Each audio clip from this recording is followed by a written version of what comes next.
Hello and welcome, you cozy couch potatoes. Hello, my cozy couch potatoes. This is Spice Shark Studios, the cozy couch, and we are continuing with the Diamond of Darkhold in the City of Ember series. Last chapter was chapter 6, where Doon and Lina made it to the cave, and they discovered a light in the city, and they discovered a way down to Ember, and so they're almost there. So with that, let's dive in. Chapter 7, Calamity. They walked slowly, keeping close together, looking carefully before each step in case the sudden deep pits of nightmarish beasts that people had always whispered about were really there. Doon was using the generator now, cranking it briskly. Lina, walking right beside him, held a candle. Their circle of light was bigger than with the candles alone, but all they saw in it was sandy-colored ground scattered with rocks and pebbles, with an occasional crack or ridge that they had to step over. "There's litter out here," Lina said after a while. She pointed with her foot at an empty can. A few steps farther on there was another empty can, and not far beyond that a broken jar. "How did this stuff get here?" "Rats, I guess," said Doon. "They must have dragged it out from the trash heaps."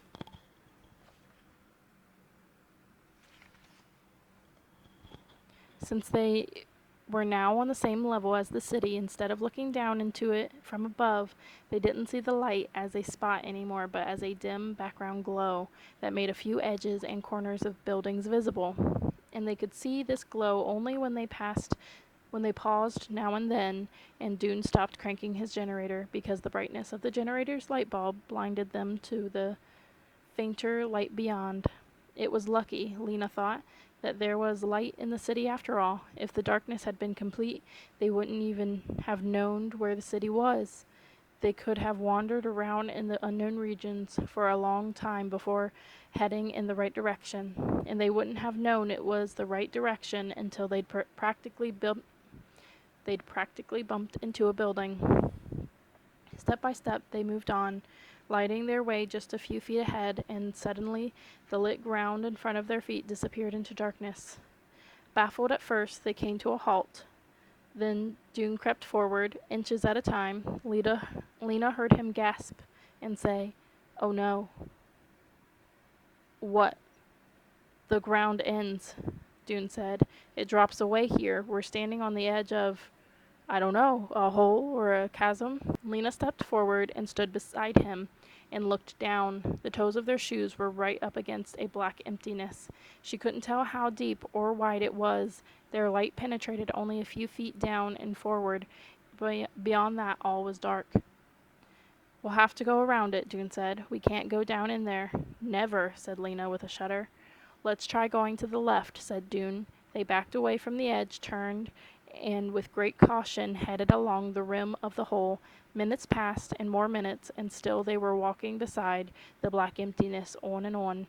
"It isn't a hole, then," said Doon finally. "It's a sort of ditch." He pondered for a moment. "It might go all the way around the city."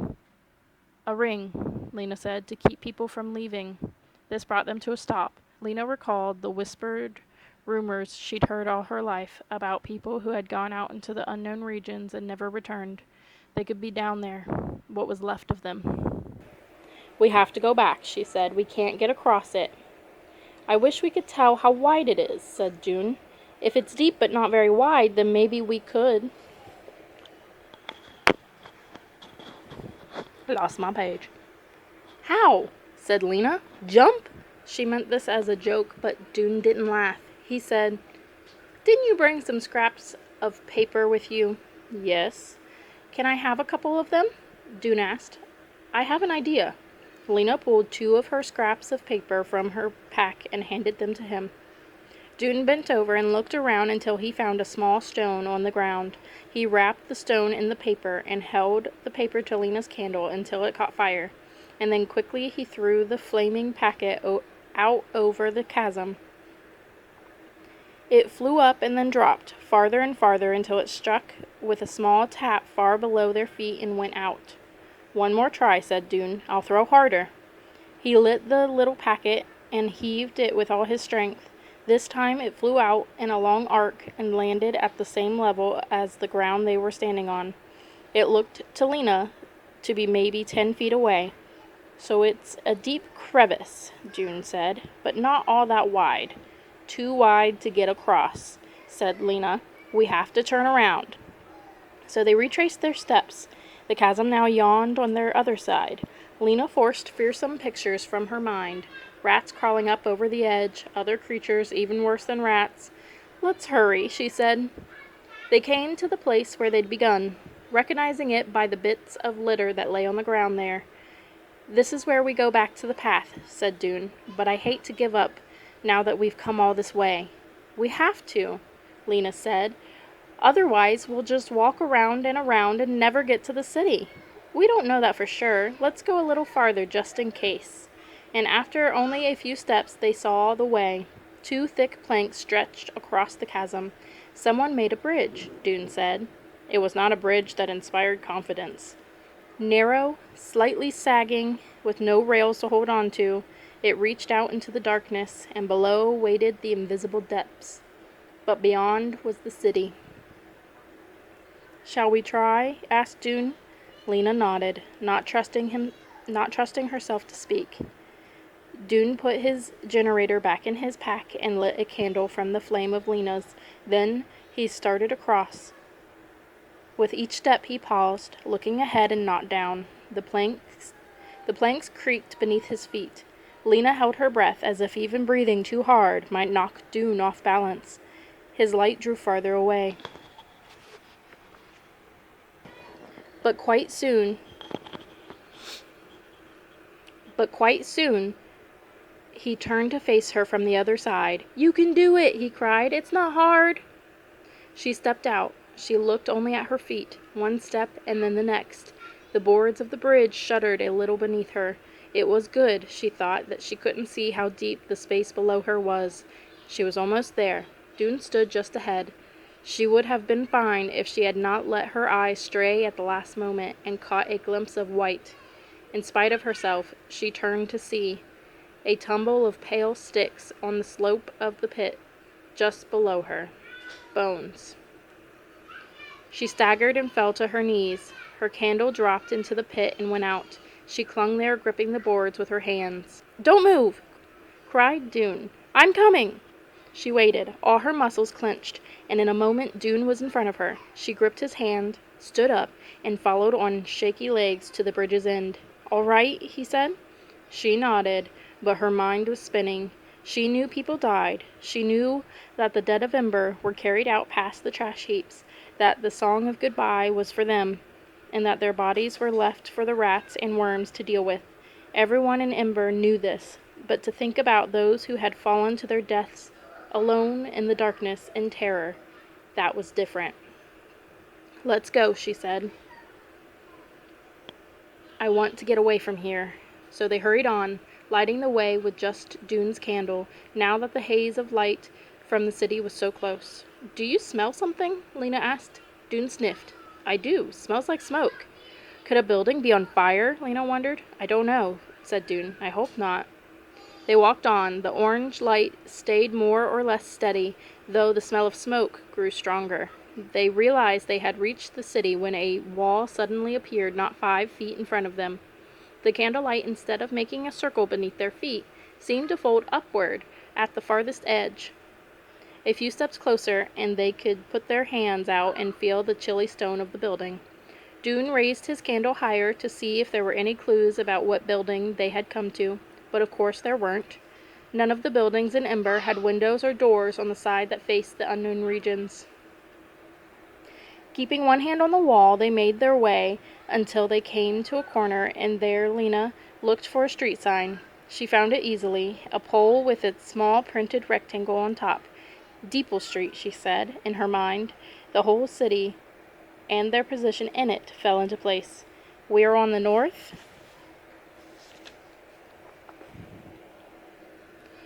We're on the north side, in Farwater Square. Look, here's a light pole.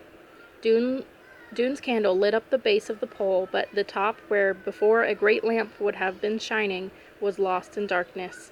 On the corner of Deeple and Blott Streets, An old white rocking chair stood, for some reason. Maybe someone had put it out as trash, although to Lina it looked perfectly sturdy. "All right, good," said Doon.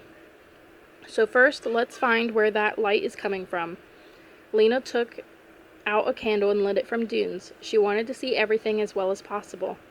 They started down Blott Street, Doon ahead and Lina close behind. It was strange and thrilling to be in her old city, even though their candles lit only a very small area around them. Her memory easily filled in the rest. Here was one of Ember's many old clothes shops, the one run by Sarman Groy. Here was the market where she'd bought so many turnips and beets and jars of baby food. Here was the house where she'd once taken a message to an old man who collected string. It was all familiar, but so strange too, because of the silence and emptiness. No people bustled past the stone buildings anymore. The great street lamps fixed to the buildings' eaves no longer sent out yellow pools of light.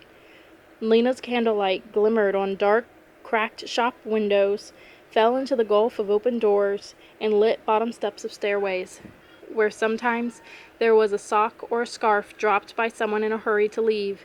Lina peered at everything she passed, identifying, remembering. By the time they came to Clothing Square, she'd fallen quite a distance behind Doon. She saw that he, too, must be absorbed in remembering, because he didn't seem to notice she was no longer near him. She hurried to catch up. They mustn't get separated. But she couldn't help pausing once again when she came to the messenger station. This was where she'd come on the first day of her first job, which had been assigned to her on the last day of school. She'd been given her red jacket and told the rules, and then she'd been off, running through the streets of the city, carrying messages everywhere. She loved being a messenger. She gazed at the empty spot, where beside a door was a bench with a couple of red jackets flung across it. "I'm just saying, Lina, I don't think anyone would be upset if you took one." A wave of sadness washed over her, and she looked away and hurried on up the street toward the tiny glow of Doon's candle far ahead. Then suddenly she heard a shout. Doon's voice. What was he saying? She froze, trying to hear. Another shout. "No! No!" And with it voices that were not Doon's, so people were here after all. But what Lina was hearing didn't sound like friendly greetings. She started to run, but she went too fast. Before she'd gone 10 steps, the air rushing past blew her candle out, and there was nothing to do but stop. She stood where she was, on Grayson Street, almost, she thought, to Passwall. Peered at the glimmerings in the distance that now looked like 2 candles, not just one, and listened. The gruff voices growled and snarled and overlapped each other, and she couldn't make out the words, but Doon's voice rose high and clear. "Let go of me!" he cried. Terror drained away Lina's strength, but she knew when she saw the lights fade and the voices grow more distant that she had to move. She had to keep track of Doon. She couldn't lose him. She would have to run, and without her candle, the only light came from way up ahead of her, from the people who'd caught Doon, and the dim glow behind them. Quickly she bent down, took her shoes off, and thrust them into her backpack. She could go more quietly in her socks. Then, keeping her eyes on the tiny lights ahead and one hand stretched out, fingers brushing the wall, she ran. Doon's voice came again. "I did come alone. I'm by myself." Lina understood. "Do not let them see you." That was Doon's message. Someone had caught him, and she mustn't let it happen to her. She traced the map of Ember in her mind as she went. "I'm behind the gathering hall now. I'm passing Roving Street on my right." She hardly let herself breathe, for fear she might be heard. She ran as fast as she could without being able to see where she was stepping, and very soon she drew close to the voices and the moving lights. Too close. She couldn't just run up behind them and follow along. She would have to get ahead of them somehow. Finding a hiding place she could watch from and see who they were and what they were doing with Doon. So she turned and went along the back of the gathering hall. If she went fast, she could hide behind the trash bin at the far corner by the prison room and see if they came out into Harkin Square or went another way. There was the chance that she'd get confused. Complete darkness can erase your mental map, as she well knew. But if she was sure she was out of sight, she could light her candle again. So she crept forward, rounded the corner of the gathering hall, and placed herself behind the trash bin. The light here was brighter than ever, and the smoke smell was stronger. Now that she had stopped running, Lina found that she was shaking all over. Everything had happened so suddenly. Their plan, which had been going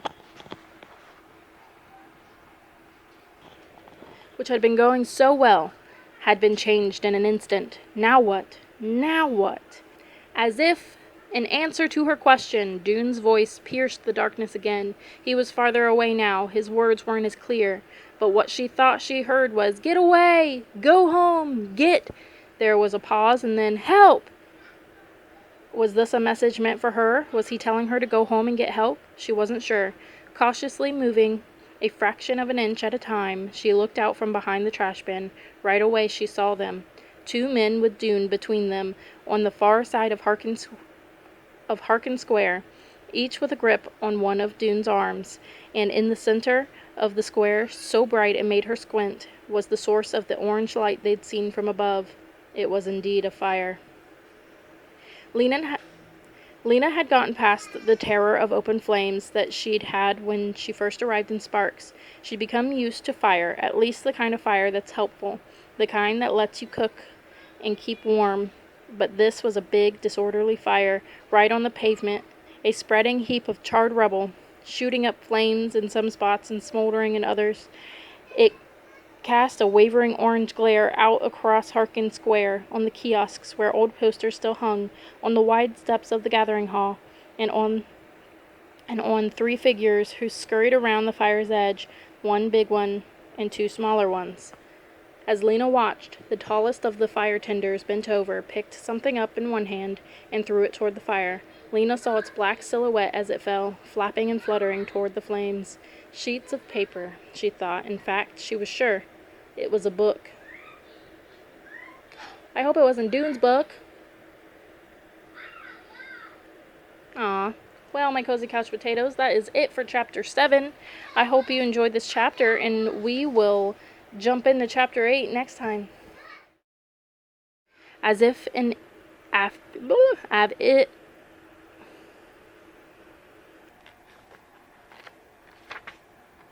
down in there. Never. Holy moly.